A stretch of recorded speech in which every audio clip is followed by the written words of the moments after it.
Hello there, so you wanted to find oil? Well, I'm going to show you a few locations, some probably safer than this. Okay, so the first spot, 93.5, 58.6, it's in South Zone. This is the easiest, safest, but less rewarding spot. Just in this little cove here, you've probably seen it if you've explored the island. You want to head down here, and in the water there are some nodes just under here. Now the best way to go about this is to get an Ankleo, or however you pronounce it. And then what we're looking for is these little like blobs here. If you just whack them with the Ankleo, as you can see, we are farming oil. But as I stated earlier, it is the safest but least rewarding. I think there might be another one over here, maybe? Oh, there it is. And then we check our inventory, we have 73 oil just there. This is a high level Ankleo though, 225. So like I said, it's the least rewarding, but it's also the safest. Abandoned ship, abandoned ship, abandoned ship. Next spot, 93.1, 93.4 off Herbivore Island. There are some nodes down here that you can grab. These are the old style ones that actually show you the oil. You'll have to cruise around a little bit under here. There's another one just here. That one was just around the corner, 88.3, longitude 95. They're not too common, so there is some better spots to do it and better methods of procuring oil as well. Our next spot, 83.8, longitude 32, is another South Zone spot. Can be safe, cannot be, depending if the piranhas or not. You can try with Dunkleo, but it's pretty hard to navigate, so you're best off with an Ankleo. Heading under the little water, and then you'll see the little nodes. You just want to whack these nodes under here, and as you can see, we are gathering lots of stone, but if you hit these ones just right, you'll start gathering oil off them.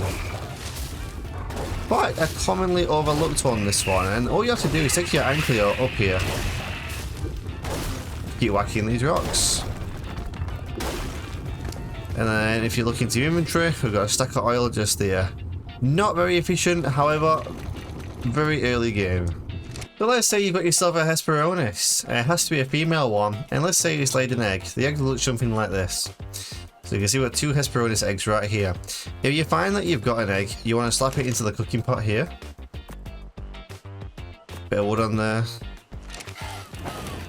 You might want to move away from the fire, just a suggestion. There you go, bird's eye. You check that, it turns the eggs into oil just right there. So that's still a passive way of getting them. If you want them to lay eggs, you just got to feed them fish. That's one way of getting oil, just from passively having a couple of tames. Yeah, I hear you. You want to get a bit more adventurous, get a bit more. Then here's the spot possibly for you. This is 10.6, 10.1, and all you want to do is farm alongside this here. Now you're going to want an Ankleo. So on your Ankleo, you're going to want to be searching alongside for these rocks here. They look like they've been grated or something. There's like weird little lines on them. You want to give them a little smack. There's 37 right there. Moving on. This might help if you have an RG carrying it. A little bit more there. It definitely would help if you had an RG actually carrying it. And basically you just want to go along and just hit these rocks. And after hitting about 4 rocks, I've got a stack and a half there. The next method is going to be utilising these little critters here, the dung beetles. Now, these passively can collect poop. First things first, what you want to do is you want to encumber them so they can't move. Now this isn't going to be too difficult. Putting that bit of wood in there, he can't move anymore. Next, you're going to want a dino that creates large feces, not small, large. So for this example, I'm going to be using the Formia. So we want to get the Formia just in the range of all 3 of them. That should do, that should do, that should do. Yeah, that'll do just fine. Once the Formia is in range of the beetles that can't move, you want to load him up with stim berries, basically, and then just make him consume them, which is going to make him create, you guessed it, feces.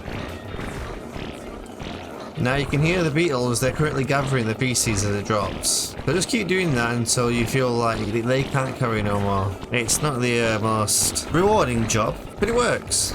Okay, so the Formia is pretty much hungry. So you check the inventory. You'll find that they're loaded up with feces. Now this is only a medium one. And then it's all a matter of just playing the waiting game. Oh, you have to enable wandering as well. I forgot to mention that. So what you want to do is have all these on wander. So behavior, enable wandering. That's why we put the wood in it to stop them from actually moving, but they have to be on wander for them to start like the conversion process. Okay, so after some time has passed, while not the most efficient way, They have started converting it into fertilizer and a slight bit of oil as well. But like I said, if you have large feces, it'll convert into more oil. That is just one little passive way you can get it. Here we go again. Loads of feces, oil at the bottom. But yeah, try and get dinos to be around your beetles, like things like brontos and stuff like that. Stuff that creates the large one. That's just one little passive way of doing it if you're at base. So I hope that gave you a few little ideas on how to find oil. I think they removed a lot of the nodes that used to be under the water. If you've got any more ideas where you can find oil on the island, leave it down in the comments. Let's help each other. And I'll see you in the next video. Take care of yourself.